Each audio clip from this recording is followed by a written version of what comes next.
ప్రభువైన యేసుక్రీస్తు నామానికి మహిమ కలుగును గాక. యేసుక్రీస్తు నామములో మీ అందరికీ వందనాలు. దేవుడు మిమ్మల్ని దీవించి బలపరచును గాక. పరిశుద్ధ గ్రంథము దేవుని యొక్క వాక్య భాగాన్ని చదువుకుందాం. కీర్తన గ్రంథము 4వ అధ్యాయము 1వ వచనము నుండి. నా నీతికి ఆధారమగు దేవా, నేను మొరపెట్టుచున్నాను, నాకు ఉత్తరమిమ్ము. నా నీతికి ఆధారమగు దేవా, నేను మొరపెట్టుచున్నప్పుడు నాకు ఉత్తరమిమ్ము. ఇరుకులో నాకు విశాలత కలగజేసిన వాడవు నీవే. నన్ను కరుణించి నా ప్రార్థన అంగీకరించుము. నిజంగా మన పితరుడైన దావీదు గారు ప్రార్థన చేస్తూ ఉన్నాడు. ఏం ప్రార్థన? నా నీతికి ఆధారమగు దేవా, నేను మొరపెట్టినప్పుడు నాకు ఉత్తరమిమ్ము. దేవుడు మన నీతికి ఆధారము కలిగి, మనం నీతిమంతులుగా ఉన్నప్పుడు మనం చేసిన ప్రతి ఒక్క ప్రార్థన దేవుడు వినటానికి అవకాశం ఉంటుంది. కారణము, భక్తుడైన దావీదు గారు మొరపెడుతూ అంటున్నాడు, నా నీతికి ఆధారమగు దేవా, ఇరుకులో నుండి నాకు విశాలత కలగజేయి. అయా, నేను ఇరుకులో ఉన్నాను, ఇబ్బందుల్లో ఉన్నాను, బాధల్లో ఉన్నాను, అయితే నీవు నాకు విశాలత కలగజేయి. వాటన్నిటిలో నుంచి నన్ను విడిపించు. నీ నామానికి మహిమ తెచ్చుకునేలాగా ప్రభువా, మరి నువ్వు నా నీతికి ఆధారమగు దేవుడివి. నీతిమంతుల్ని దేవుడు వారి యొక్క ప్రార్థనలను, వారి మొరలను విని ఆలకించి అంగీకరించి ప్రత్యుత్తరం దయచేసే దేవుడు మన దేవుడై ఉన్నాడు.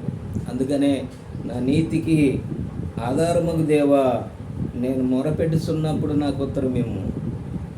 ప్రార్థన చేసినప్పుడు మనము ఏ స్థితిలో ఉన్నా, ఏ పరిస్థితిలో ఉన్నా దేవుడు మన మొరను విని ఆలకించి ఉత్తరమిచ్చే దేవుడై ఉన్నాడు. ప్రియమైన దేవుని బిడ్డ, నువ్వు విరుకులో ఉన్నావా? నిజంగా ఇబ్బందుల్లో, అనారోగ్యంలో ఉంటే నువ్వు తప్పనిసరిగా దేవుడి దగ్గర మొరపెట్టుకో. ఎందుకంటే ఆయన ఉత్తరమిచ్చే దేవుడు. ఆయన అడిగితే ఇస్తానన్నాడు, వెతికితే దొరుకుతానన్నాడు, కడితే తీస్తానన్నాడు. అయితే మనం అడిగితే ఆయన మాట ప్రకారము, నా మాట విని నన్ను పంపిన వాని అందు విశ్వాసం ఉంచువాడే నిత్య జీవము గలవాడు. నా యందు మీరును, మీ యందు నా మాటలు నిలిచి ఉన్న ఎడల మీకు ఏది ఇష్టమో అడగమన్నాం. దేవుని మాట యందు నిలబడి ఆయన వాక్యం ఎలాగా చెబుతూ ఉన్నదో ఆ వాక్యానుసారంగా మనం ప్రార్థన చేస్తే మనం అడిగే ప్రతిదీ కూడా పొందుకుంటాము అనే విశ్వాసంతో, నమ్మకంతో దేవుళ్ళ ముందుకు నడిచినప్పుడు దేవుడు మన ఆశ, మన కోరిక తీర్చి, మన మొరని ఆలకించి దేవుడు మనకు సహాయం చేసేవాడుగా ఉంటున్నాడు. కనుక దేవుడి వాక్యాన్ని దీవించునుగాక. ప్రార్థన చేసుకుందాం. పరిశుద్ధ తండ్రి, సర్వశక్తిమంతుడా యేసుక్రీస్తు ప్రభువా, ఉన్నత పరిశుద్ధ నామాన్ని బడి స్తోత్రములు నాయన. అయా, మా పితరుడైన దావీదు గారు, ఓ ప్రభువా, అయా, నా నీతికి ఆధారమగు దేవా, నీవే నా యొక్క మొర వినే దేవుడు. నిజంగా విరుకులో ఉండి నేను మొర పెడుతున్నానయ్యా, నన్ను విశాల స్థలములోనికి, విశాలతలోనికి నడిపించే దేవుడు నువ్వే అన్నావు ప్రభు. ఈ బిడ్డలైన వారిని కూడా బలపరిచి నీ కృప కొరకే జ్ఞాపకం చేసుకో.